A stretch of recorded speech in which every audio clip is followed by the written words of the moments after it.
Hey everyone and welcome to another Planet Coaster video. You may have seen my all-in-one overview of our playtest. In this video we are going to solely focus on career and management. So if you are a management person and you haven't been too happy with the first Planet Coaster game or Planet Zoo, let me tell you, here are some ingredients to make this a way better experience. I will talk you through and give you some footage in the background from my very personal play. So you are greeted with a very cool, kind of talk at the beginning, setting the scene for this scenario. There are two people who got used to each other in the past and they do not maybe share the same opinion, but both do own one part of the land over here. You can see it's separated by that tiny canyon in the middle. You've got three bridges crossing over from the left and to the right, and the one hand side of the park is owned by a Mr.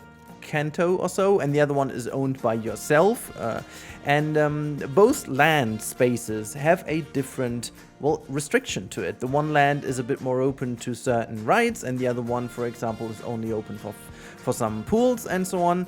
Well, I don't want to go too much deeper into that. For this very scenario, it wasn't that impactful. It may have become more impactful in the later stages of this build, but I have only, done the first part to getting to bronze. You can see to the top left now, this is where you needed to go, and it seems like you've got 4 success levels to go for. In the first one, I needed to build a pool with a prestige of 450, which is relatively easy to achieve, and then have 2 flumes that at least have a excitement rate of 5, which again is relatively easy to reach if you do it properly.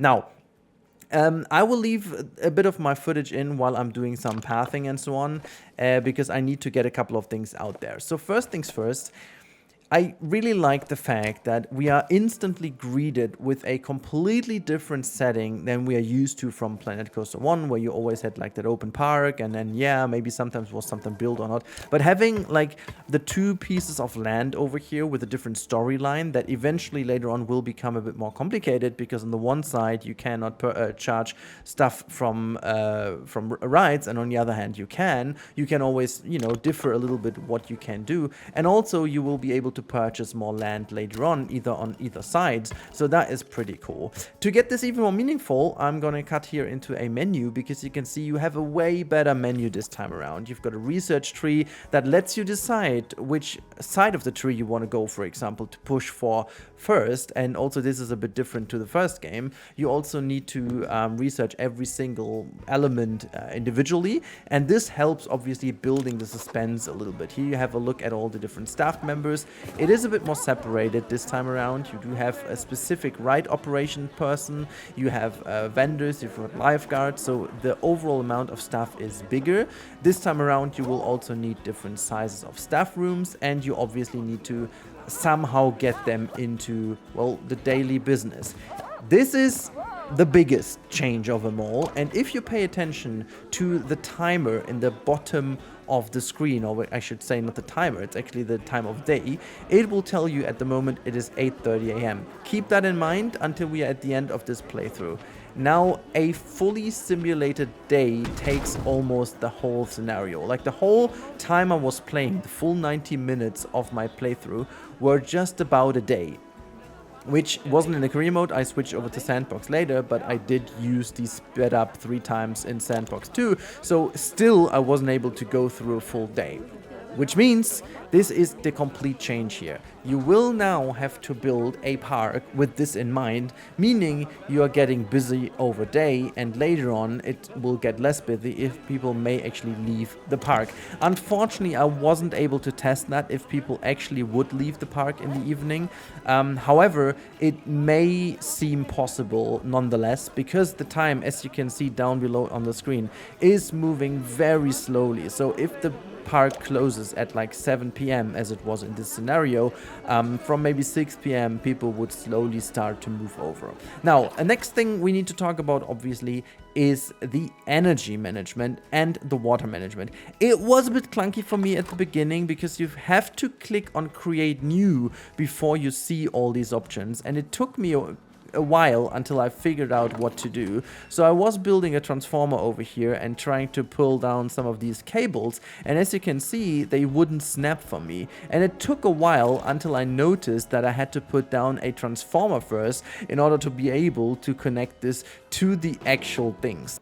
Now you can see it over here. I was plopping this thing down and connect this over here with the power, and now I saw, oh look at that, there is an area of influence now created, and I plopped it next to it, and then all of a sudden I noticed that zooming out, it will actually make me aware of the fact where to put all these transformers to really make sure. It's actually not a transformer, it's like a converter, so to say, that converts that into an area of influence that will then, as you can see over here, some of my buildings are not in the area of influence, so I copied this one over into this area here, so you can see that. And this is, well, basically it is a little bit like in Planet Zoo, but then again it isn't, because you now can have a dedicated, almost detached area for your transformers, and then you need these power outputs across your map to bring it to the different locations where you need this. What I found super odd, as you can see, is here that you also need to click the cables, and then you have a delete cable as well. It was a little bit odd to do this, and yeah, it was a bit of a getting used to. Eventually I made it, and I connected all the areas so my facilities had power, and that was for me the moment to look into the facilities. And that was also a very positive note here. You can actually go in and change everything about the items being sold in your facilities. You can even literally change the names, change if they are for sale or not, so you can change the different products. And on this side, for example, of the park, you're not able to change the price, whereas on the other one, if I remember correctly, you were. So you have to balance that out. So people could literally go over here and buy the things for a fixture price that you don't have on the other side. But I like that level of detail, because now you can go in again and give the different ingredients a different meaning. And as you can see, there are umbrellas for sale and priority passes, as well as pool passes, which is pretty cool that you now have priority pass to be sold in these information buildings. And the same goes for all the other buildings. I forgot to click them open. And one cool bit is also, if you click on the facilities, you will see the bubbles over the heads of your people, as you have seen. And this will also appear if you double click on a person. And there is another info which is really interesting. Now people are individuals, so that means you can still click on a group, but you still can click on the individual person to see their thoughts and things, which I do assume goes down into making flumes and stuff work, because people will write them individually no matter what, and this is why. I was eventually also trying to put some other blueprints down, which I didn't, but that shall not be the point of this video, because putting down stuff is nothing crazy. We need to talk more about the management aspects.